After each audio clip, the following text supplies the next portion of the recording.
Muy buenas noches, te saluda Jimmy Gavilanes. Esta noche estamos en estudio en la parte de producción. Anthony Gavilanes nos acompaña en Quito, nuestro compañero Vladimir Isa, que también es encargado directamente de la producción del programa.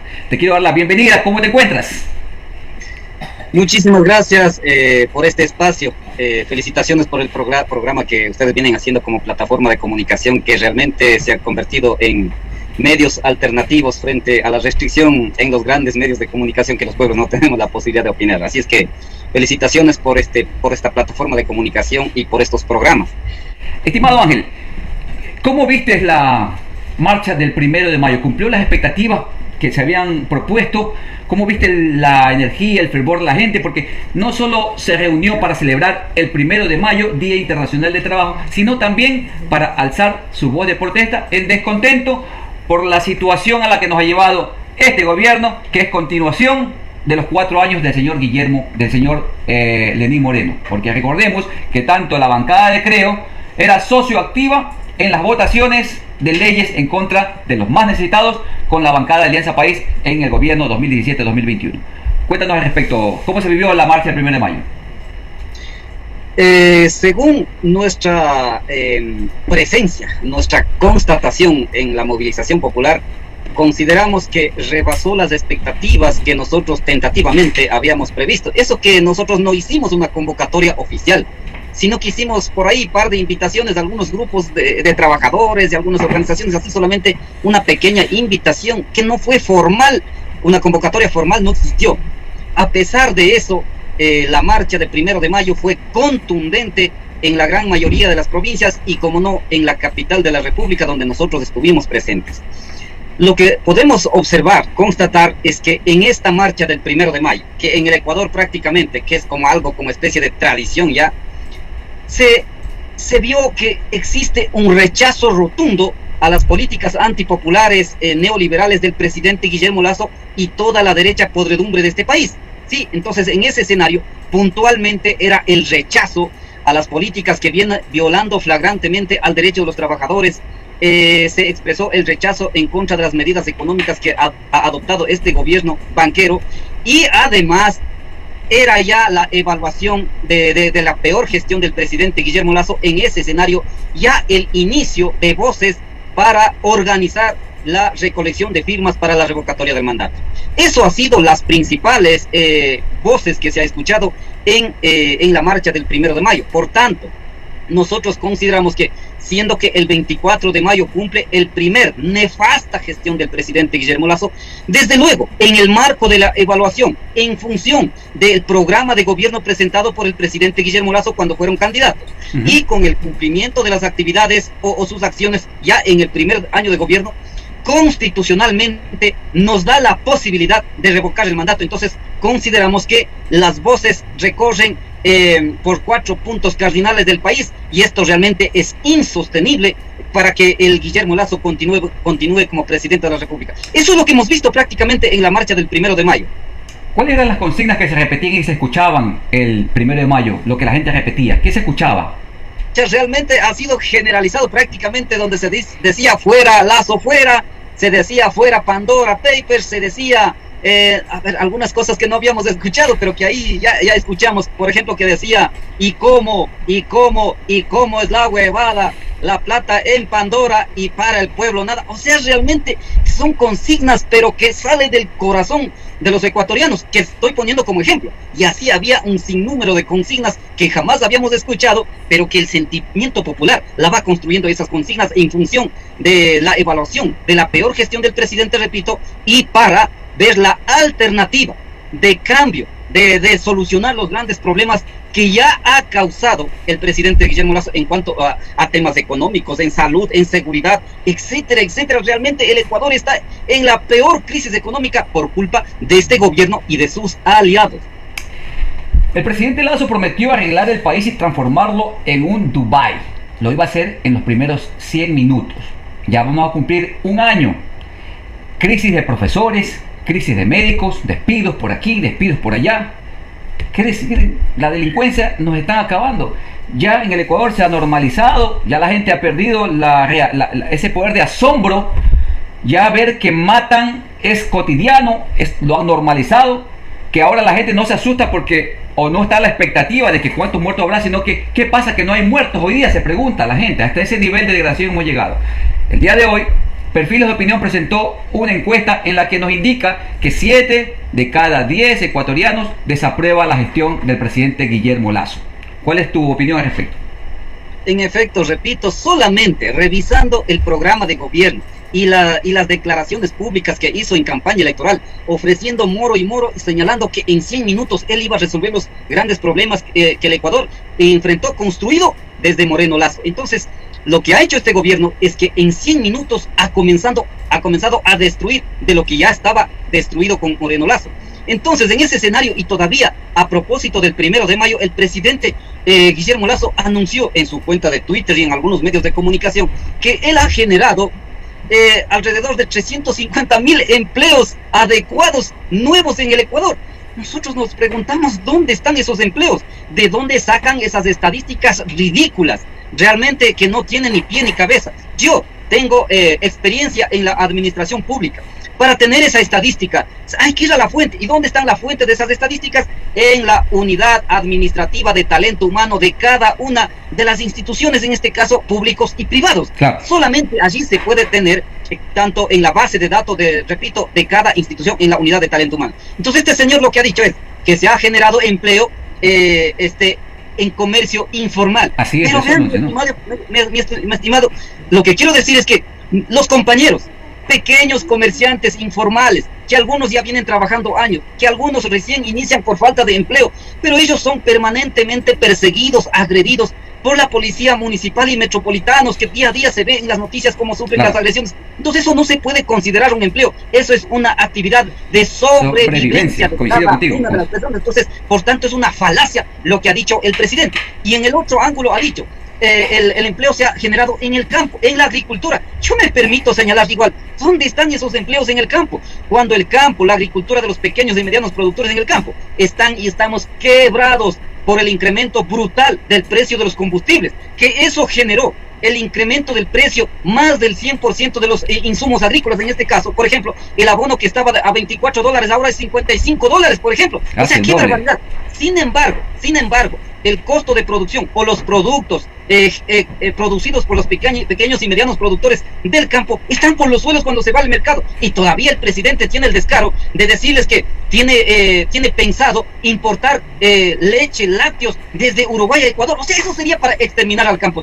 Entonces, ¿dónde pudo haber generado empleo? Por tanto, repito, es una mentira, es una falacia lo que ha dicho el presidente. Y el otro, permítame, ha dicho en el sector de la construcción. Yo me pregunto, y los ecuatorianos debemos preguntar, ¿dónde ha hecho una sola obra para pensar de que haya implementado trabajos de construcción para los pequeños constructores? Sí, yo soy albañil también a mucha honra, y no hay trabajo. Entonces, nosotros decimos, si es que hubiera hecho grandes mega obras como grandes puentes, carreteras, universidades, hospitales gigantescas, unidades de Milenio, etcétera, etcétera, si es que hubiera hecho esas obras gigantescas, así como construyó Rafael Correa semejantes refinerías hidroeléctricas, ahí sí podríamos pensar de que, claro, ojalá un sector debe ser beneficiario, pero en este caso no ha hecho absolutamente una obra en el Ecuador. Entonces, ¿cómo se puede pensar de que en el Ecuador haya implementado trabajo en área de construcción? Por tanto, es una mentira a la cual el pueblo ecuatoriano debemos rechazar contundentemente, porque nos está tomando el pelo. Entonces, solamente le pongo como ejemplo de lo que está mintiendo el presidente. Permítame, por otro lado, en el marco del plan de gobierno que él anunció, solamente en materia de seguridad, está completamente destruido, porque ahora la delincuencia comienza a desfilar con armas. Dios mío, ahora la delincuencia ya no es que va asaltando, matándole con arma blanca, ahora se enfrentan a fusiles. Yo me pregunto quién está entregando fusiles a los grupos delincuenciales. Entonces no hay una seguridad ciudadana que permita controlar. Sobre el tema de seguridad, Ángel. Esta parte. Entonces, mientras hay enfrentamientos armados, ahora van asesinando en grupo, hasta en familia. Por eso es que solamente de enero a segunda semana de marzo, en el gobierno de Guillermo Lasso, repito, de enero a mediados de abril, solamente en Guayas han sido asesinados, según algunas estadísticas, más de 1.145 personas, Dios mío. Entonces es fatal en materia de seguridad. Entonces, ¿por qué ocurre esto? Porque han desmantelado a la institucionalidad. Porque con Rafael Correa, ¿qué es lo que se tenía? Patrulleros, motos, policías bien equipados, policías con unidades comunitarias modernas construidas, con ECO 911 activados. Pero es que había que checar el tamaño del Estado, pues. Eso permitió que, según algunos expertos, no tengo las estadísticas en mis manos, pero según algunos expertos que han hecho públicos, que han dicho hasta la saciedad, es que en el gobierno de Correa los niveles de inseguridad y la violencia bajó, claro. No me acuerdo cuánto por ciento, pero desde el gobierno de Moreno Lazo ahora se ha disparado nuevamente y realmente la inseguridad es fatal, y por eso que en el sistema carcelario prácticamente el derramamiento de sangre ha sido constante y este gobierno ha sido total incapaz de resolver estos temas. Solamente como ejemplo le estoy señalando. Claro, brevemente, en el gobierno del presidente Rafael Correa había 5 asesinatos por cada 100.000 habitantes. Al día de hoy ha subido a 18 asesinatos por cada 100.000 habitantes. Eso es lo que estamos viviendo en el momento. Pero lo que me sorprende es que ya la muletilla de que era culpa de Correa ha terminado. Ahora el presidente Guillermo Lasso dice que es culpa de los GAT, gobiernos autónomos descentralizados. Le echa la culpa a los 20 años de gobierno del Partido Social Cristiano en Guayaquil. ¿Qué podemos decir al respecto? Es que vean, ellos mismos se han autodesenmascarado por tanta falacia, por tanta mentira y persecución política mediante el lawfare a Rafael Correa, Jorge Glass y a otros. Lawfare significa perseguir utilizando la justicia. Eso nomás significa perseguir políticamente utilizando la justicia. Eso significa lawfare. Entonces, ahora, como ya no pueden culpar, Dios mío, ya caminan para 8 años de gobierno y todavía tener el descaro de culpar a Correa, eso ha sido una mala estrategia para ellos, porque cada vez culpan a Correa, cada vez atacan a Correa, cada vez Correa tiene por encima de 55% de apoyo popular. Ha sido una mala estrategia, ha salido el tiro por la culata. Entonces ahora quieren buscar otro culpable. Entonces han dicho los GATS. Pero para que los GATS resuelvan los problemas, en este momento el responsable es el presidente, es el jefe de Estado. Claro. Yo sí sé que hace 20 años no hayan resuelto, pero en este momento es el jefe de Estado, es el comandante en jefe en las Fuerzas Armadas. Entonces él es el responsable, así que no nos vengan como se dice, cuentearnos. Él es el responsable, el único y el principal responsable es el presidente Guillermo Lasso. Entonces, por ejemplo, me permito señalar en materia de salud. Dios mío, igual salud está completamente desmantelado. Hace días, hace como 3 semanas, por un dolor estomacal, yo tuve que estar en un centro de salud, porque allá hay que acudir para llegar a la emergencia. Yo estuve a las 4:30 de la mañana. Esas gigantescas centros de salud que construyó Rafael Correa, que donde sabía estar cantidad de médicos especialistas, auxiliares, personal administrativo, etcétera. Esa madrugada que me fui, hace 3 semanas, prácticamente se ha convertido como en un centro de fantasma. Solamente encontramos al guardia y a un médico que por ahí atendía. No había nadie prácticamente. Ese es el estado que vivimos ahora. Ese ha sido el achicamiento del tamaño del estado. Pero ¿qué es lo que pasa? Ahora, las clínicas privadas, como se han crecido. Yo conozco en Cotopaxi, yo conozco a algunas clínicas privadas que recién en gobierno de Moreno empezaron, y ahora como se han crecido de lo que eran solamente 2 pisos, ahora ya son 5 pisos, tienen bien equipado. Entonces, ¿la gente qué hace? A la vista que no hay atención en el sistema de salud pública, entonces dejando de comer, dejando de vestir, están yendo para pagar ahí en las clínicas privadas, que prácticamente es negocio con la enfermedad de la población ecuatoriana, con la enfermedad de los más humildes. Entonces, eso es lo que pasa. En este gobierno no se ha construido un hospital, ni siquiera hay mantenimiento. En área educativa, similar cosa. Para retornar a clase presencial, primero lo que debían haber hecho es el mantenimiento de la infraestructura de la planta física, de los mobiliarios, de la conectividad, del internet, etcétera, etcétera. Pero cuando dispusieron que se va a clase presencial, oh sorpresa, se encontró con las aulas ya destruidas, con mobiliarios destruidos. Sí, y ahora los padres de familia en las sesiones están pidiendo colaboración hasta para comprar escobas. Ese es el país que hemos retornado ahora. A ese país nos han llevado este gobierno neoliberal, que fue gracias también al gobierno anterior, que fue, ellos mismos se autonombraron gobierno de transición, dejar hecha la camita para que venga el señor Guillermo Lasso y termine la obra, termine de privatizar como lo están haciendo el Banco del Pacífico, que ya prácticamente la venta se va a dar con sigilios y todo. van a proseguir con la ley de inversiones que supuestamente la van a mejorar para mandarla a la Asamblea nuevamente, pero esa vez eso ya es conocido que es una ley privatizadora. Ángel, ¿cómo se encuentran las relaciones de la CONAIE con Pachacuti? Bueno, antes de ir a ese tema, permítame señalar, queremos decir al pueblo ecuatoriano, ratificarle que en base a la evaluación que se puede hacer cualquier ciudadano ecuatoriano a la peor gestión del presidente Moreno, hay más que razón, está justificada para empezar la recolección de firmas para la revocatoria del mandato. Entonces estamos haciendo un llamado a las organizaciones sociales, a los colectivos ciudadanos, a los personajes, para que juntos organicemos de mejor manera para recoger las firmas, porque ya han entregado, a unos señores ya han entregado la copia certificada del plan de gobierno de Moreno Borrero. Entonces, con ese y con el argumento constitucional, empecemos ya a recoger firmas para la revocatoria del mandato. O sea, los grandes medios de comunicación en este momento están queriendo posesionar una idea es que sería perjudicial en cuanto a la cuestión económica si es que vamos a la revocatoria del mandato. Va a afectar la economía. La economía ya está afectada, ya está destruido. No podemos permitir que siga destruyendo más. Ángel, ¿se acuerda del video? Perdón que le interrumpa. ¿Se acuerda del video famoso de Diego Kendo con el señor Guillermo Lasso cuando le decían, no Diego, es más, 20%, no Diego, 25% tiene Correa, no hay que dejarlo volver al país, así acabemos con la economía? ¿Se acuerda de aquel video? Eso es lo que han hecho. Así es, podemos sacrificar la economía, hacemos que no regrese Correa. Eso es lo que dijeron. A eso nos ha llevado.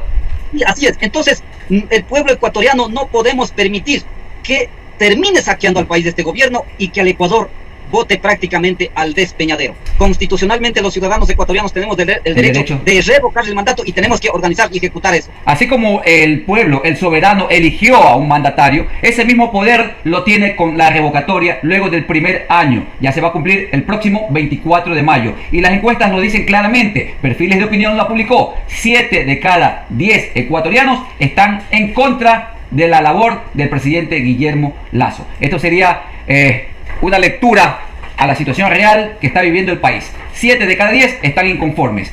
Y entonces, la herramienta está ahí, constitucional y democrática, revocatoria de mandato. Se ha escuchado al doctor Pedro Granja, al doctor Mauro Andino y a muchas personalidades, organizaciones, asociaciones más que están encaminadas para que se dé la recolección de firmas. Sería mejor y sería recomendable que todos ustedes se unan y hagan un solo frente para que se empiece a recoger las firmas para la revocatoria de mandato. Así es, en efecto, hemos escuchado al doctor Pedro Granja, al doctor Mauro Andino, un sinnúmero de personajes a la cual estamos diciendo que hagamos un gran equipo de ciudadanos ecuatorianos para ejecutar esta revocatoria del mandato, que es algo insostenible. Ya los grandes medios ya no pueden cubrir, hasta Teleamazonas ya comenzó a darle duro, y eso algunos dirán, es que Teleamazonas ha vuelto correísta, qué barbaridad en realidad. Entonces, que quede claro que vamos por la revocatoria del mandato al presidente Guillermo Lasso a partir del 25 de mayo de 2022. Por otro lado, lo que usted ha dicho, ¿qué pasa la relación entre la CONAIE y Pachacuti? Nosotros siempre tenemos una posición política desde el progresismo, desde izquierda en el Ecuador, desde el sector indígena. Sí, claro. Repito, desde el sector indígena, pero con pensamiento progresista y de izquierda. Sí, no de derechista, no formados por las fundaciones. Entonces, desde esa perspectiva, siempre habíamos dicho y ratifico, en la CONAIE hay una cúpula dirigencial que prácticamente sirven a la ultraderecha de este país. Y muy pocos dirigentes tienen una posición progresista, poco progresista, digamos. En ese, nosotros siempre habíamos ubicado al compañero Leonidas. Alguien poco progresista, alguien poco rescatable. Pero de los demás... ¿Quiénes son los demás que están en el lado del neoliberal? ¿Qué le podemos decir? Y eso está demostrado, por ejemplo, en el bloque de asambleístas. Así es. Son asambleístas, se han autodenominados rebeldes, y ellos incluso fueron expulsados de la bancada de Pachacuti, que ahora ya ha llamado El Salvador Quispe. Sí, entonces, prácticamente, lo que nosotros habíamos dicho, sí, hay un grupo quien maneja con antojos para servir a la ultraderecha, y hay unos pocos que sí tienen este espíritu poco progresistas, pero que son cuestionados por esa cúpula. O sea que estos dirigentes que están actualmente en Pachacuti, perdón que le interrumpa, no responden a las ideologías y exigencias de las bases del sector. Por supuesto que no. ¿Cómo habrían valido para ser candidatos? Por eso que, Dios mío, a veces yo sé decir, en el momento para decidir, en la organización, yo digo desde afuera, a los hermanos de Pachacuti, lamentablemente a veces cogen a cualquier espantapájaro para que sea candidato, para que represente a Pachacuti. Y en ese escenario, nosotros dijimos en la campaña electoral, yo doy por firmado lo que decía Yacu, es que nosotros vamos a tener calidad de asambleístas, decía Yacu. Yo le decía en algún medio de comunicación que le doy por firmado que la mayoría de asambleístas de Pachacuti se traicionará, irá con el gobierno. Y eso es lo que está pasando. Entonces, a la entrada, ¿qué dijeron? Compañeritos, si roban, roben bien, no dejen rastro. Esa es la compañera Serra. Yo he sido elegido democráticamente por mis bases. Yo no tengo por qué rendir cuenta a la CONADE. ¡Qué barbaridad! Con ese cuento se fueron y se aliaron con este gobierno. Por eso que pusieron, prácticamente pactaron Pachacuti con el gobierno. Por eso es que pusieron a la señora Guadalupe de presidenta de la Asamblea, y ha resultado la peor desgracia, la peor ineptitud en dirigir la primera función del Estado. Y ojalá que le saquen. Ojalá, esperemos. Ha hecho quedar mal. Esperemos que la justicia prevalezca y los votos se logren en la Asamblea para que se dé un cambio y se refresque la Asamblea Nacional para que se puedan procesar ahora sí leyes, no como dice el señor Guillermo Lasso, que le están bloqueando el desarrollo del país. Esperemos que esta solución se mejore y se arregle lo más pronto posible. Ángel, con esto terminamos. Te agradecemos haber contado con tu tiempo esta noche y esperemos tenerte en una próxima entrevista, porque hay mucho que seguir conversando sobre la situación de la CONADE, la verdadera CONADE. Las bases, lo que son el sector de los campesinos, los de a pie, donde se queman las papas, ese sector que necesita mejoras, ese sector que ya las tuvo las mejoras, pero que de ahora se las cortaron: salud, educación, obras públicas, vialidad, esas carreteras hechas añiscos prácticamente por no darle mantenimiento. Entonces vamos a seguir conversando sobre esos temas en nuestra próxima entrevista. Con esto te agradecemos y queremos despedirnos. Ángel, un abrazo a la distancia. Muchísimas gracias por el espacio. Sí, queda pendiente, quedamos pendientes. Queda muy pendiente, hay mucho que seguir cortando, hay mucha tela que cortar, Ángel. Te agradezco por estar con nosotros. Un abrazo para todos ustedes y éxitos. Continuemos en esta lucha.